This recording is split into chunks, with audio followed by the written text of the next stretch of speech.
মহাকাশে শোনা গেল ফেরেশতাদের শব্দ। নিজেদের অজান্তে নাসা আবিষ্কার করলো আসমানে থাকা ফেরেশতাদের জিকিরের ধ্বনি। নাসার একটি গবেষণায় উঠে আসে মহাশূন্যকে নিঃশব্দ ভাবা হলেও আসলে সেখানে প্রতিনিয়ত শব্দ হচ্ছে।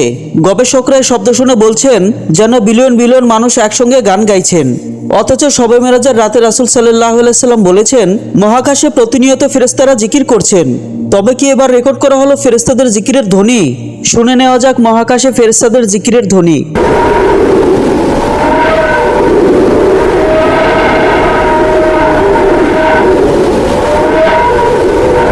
আবু দার রাদিয়াল্লাহু তাআলা আনহু বলেন, রাসূলুল্লাহ সাল্লাল্লাহু আলাইহি সাল্লাম যখন মিরাজ থেকে ফিরে আসেন তখন তাকে প্রশ্ন করা হয়, আপনি আকাশে কি কি দেখেছেন বা কি শুনেছেন?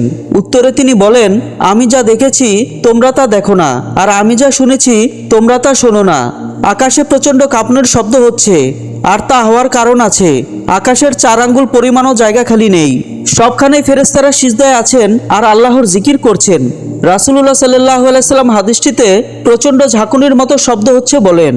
আগে ধারণা করা হতো মহাকাশ যেহেতু একটু বায়ুশূন্য স্থান তাই সেখানে শব্দ হওয়া সম্ভব না। কিন্তু মহাকাশ গবেষণায় নাসার কেন্দ্র একাধিক গবেষণায় বর্তমান সময়ে এটা প্রমাণিত যে মহাকাশের শব্দ হচ্ছে। সংস্থাটির hour universe is not silent অথবা লিসেন টু দ্য ইউনিভার্স শীর্ষক প্রতিবেদনে দেখানো হয়েছে কিভাবে মহাকাশের শব্দ হয়।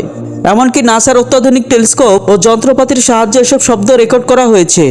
গবেষকরা বলেছেন মহাকাশে মুক্তভাবে ছড়িয়ে ছিটে থাকা বিভিন্ন কণা বা নক্ষত্র রেডিয়েশনের কারণে এই কম্পন বা ভাইব্রেশন সৃষ্টি হয়। তার কারণে শব্দের উৎপত্তি। শব্দগুলো ইলেকট্রোম্যাগনেটিক ওয়েভ আকারে থাকে, পরে সেগুলো শব্দ তরঙ্গে রূপান্তর করা হয়। একটু খেয়াল করে দেখা যাবে যে রাসূল সাল্লাল্লাহু আলাইহি সাল্লাম 1400 বছর আগেই বলেছিলেন যে আকাশে কাঁপুনির শব্দ হয়। নাসাও বর্তমানে বলছে কাঁপুনির কারণে হয়। এমনকি গবেষণার সাথে যুক্ত একজন গবেষক বলেন, এই শব্দ শুনে মনে হচ্ছিল যেন বিলিয়ন বিলিয়ন মানুষ একসাথে গ্রেগরিয়ান চ্যাট গাইছে। গ্রেগরিয়ান চ্যাট হচ্ছে খ্রিস্টানদের একরকম ধর্মীয় সঙ্গীত যা একসাথে গাওয়া হয়। অথচ মহানবী সাল্লাল্লাহু আলাইহি সাল্লাম 1400 বছর আগে বলেছেন যে ফেরেশতারা একসাথে আল্লাহর জিকির করছেন। নাসা মহাকাশে এমন শব্দ আবিষ্কার করেছে ঠিকই, কিন্তু তারা এর পেছনে বিভিন্ন কারণ বর্ণনা করেছেন।